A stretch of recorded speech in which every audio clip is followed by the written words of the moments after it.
Assalamualaikum warahmatullahi wabarakatuh. Perkenalkan, nama saya Muhammad Abror, pemateri pertama dari kelompok 3. Yang terhormat Bapak dosen dan juga teman-teman sekalian senasib seperjuangan. Langsung saja ke pemaparan materi. A. Pemikiran ekonomi kaum praklasik. Sejarah pemikiran ekonomi dimulai dari kaum perintis sosialis. Konsep-konsep ekonomi dari kaum perintis ditemukan terutama dalam ajaran-ajaran agama, kaidah-kaidah hukum, etika atau aturan-aturan moral. Tokoh kaum perintis antara lain Plato yang memandang rendah terhadap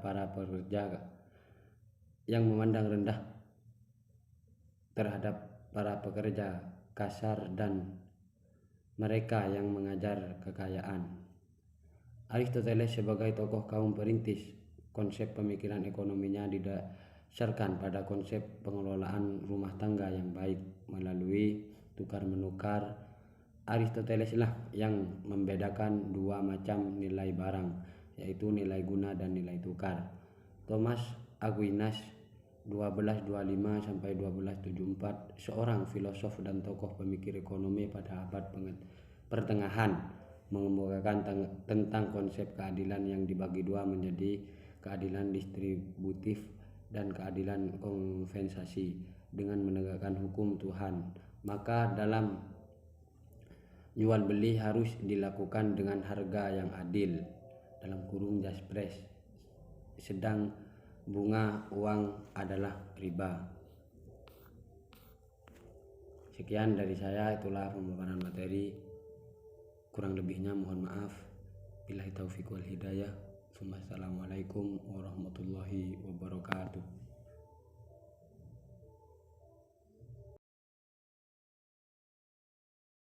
Assalamualaikum warahmatullahi wabarakatuh. Perkenalkan, nama saya Muhammad Alif Hidayat. Saya selaku materi kedua dari kelompok 3 ekonomi akan membahas poin yang ke B, yakni pokok-pokok ajaran pemikiran ekonomi masa praklasik. Yakni pokok-pokok ajaran pemikiran ekonomi masa praklasik, yakni ada 7 poin.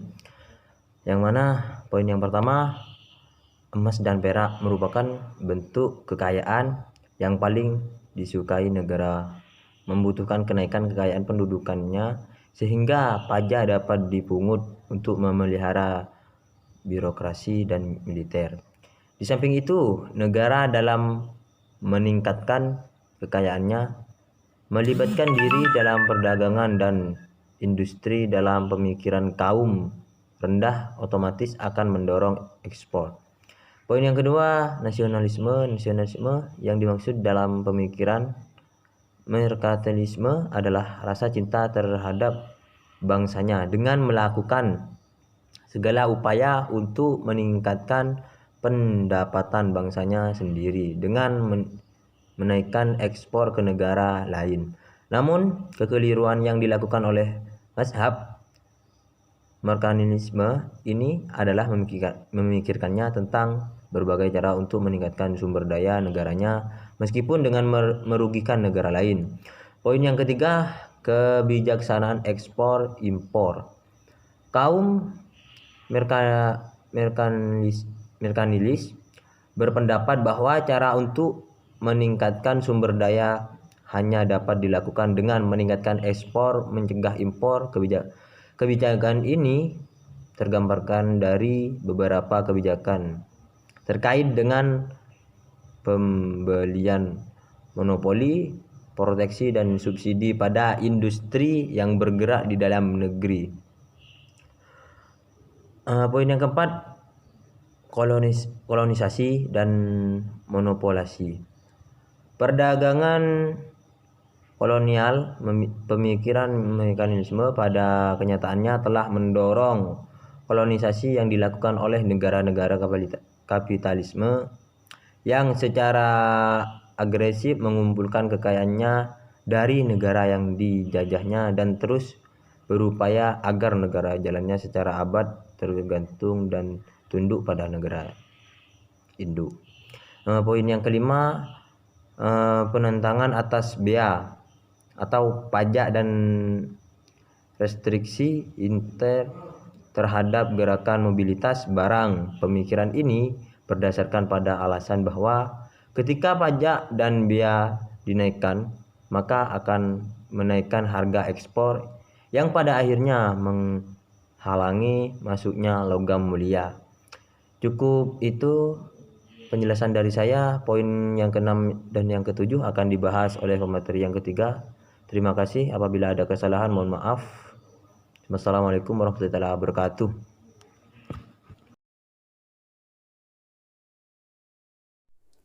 Assalamualaikum warahmatullahi wabarakatuh. Perkenalkan, nama saya Lilis Sunita Sari sebagai pemateri ketiga dari kelompok 3.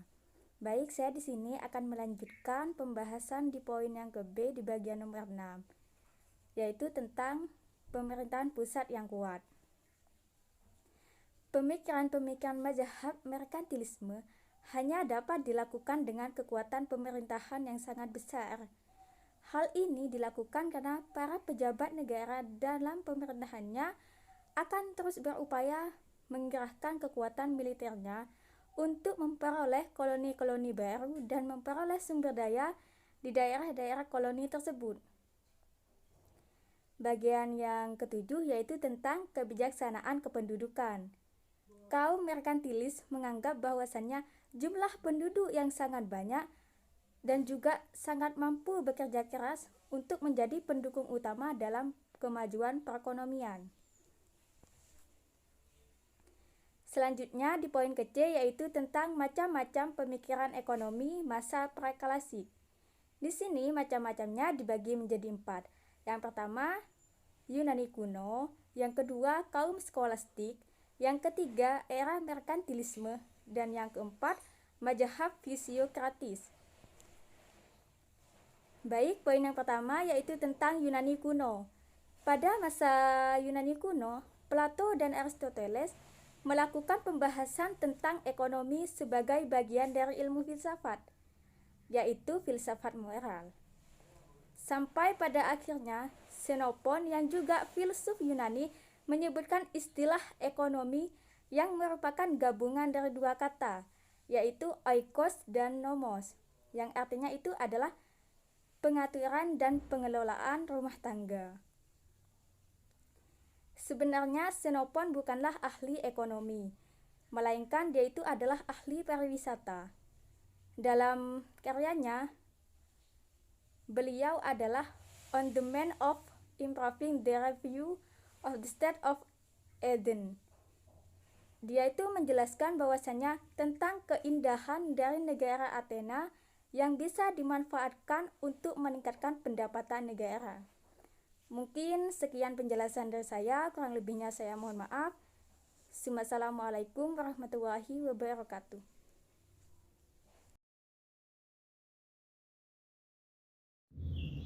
Assalamualaikum warahmatullahi ta'ala wabarakatuh. Perkenalkan, nama saya Nuri Syakbania, nomor absen 16. Saya di sini sebagai pemateri yang terakhir dari kelompok 3 yang akan menjelaskan tentang macam-macam pemikiran ekonomi masa praklasik. Saya akan membahas poin yang kedua, poin yang ketiga, dan poin yang keempat. Di mana poin yang kedua di sini ialah kaum skolastik. Kaum skolastik masih memfokuskan perhatiannya pada konsep keadilan. Hal ini dipengaruhi oleh ajaran gereja dan kitab Injil pada masa abad pertengahan itu. Asumsi ekonomi pada masa itu menyangkut tentang moralitas, di mana masyarakat itu menganggap bahwa kekayaan materi itu perlu, karena tanpa materi orang-orang tidak mampu menghidupi dirinya sendiri apalagi menolong orang lain.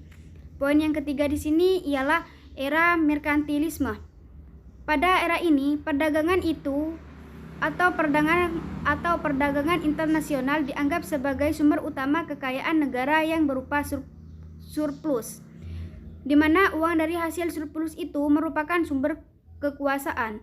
Dalam masa ini terdapat banyak sekali tokoh-tokoh merkantilisme dan banyak juga aktor-aktor yang menulis tentang perekonomian, karena setiap orang punya pendapat masing-masing, di mana pendapat itu harus bersifat logis atau baik agar banyak orang yang menyukai pendapat tentang era merkantilisme. Yang keempat, mazhab fisiokratis, di mana fisiokratis itu berasal dari dua kata, yaitu fisik dan kratos atau kretain, yang berarti alam dan kekuasaan. Kaum fisiokrat menganggap sumber kegayaan terdapat pada sumber daya alam, bukan perdagangan atau internasional. Kaum fisiokrat ini percaya bahwa Tuhan telah menciptakan alam dengan sebaik-baiknya. Cukup sekian dari penjelasan saya, kurang lebihnya mohon maaf. Wassalamualaikum warahmatullahi taala wabarakatuh.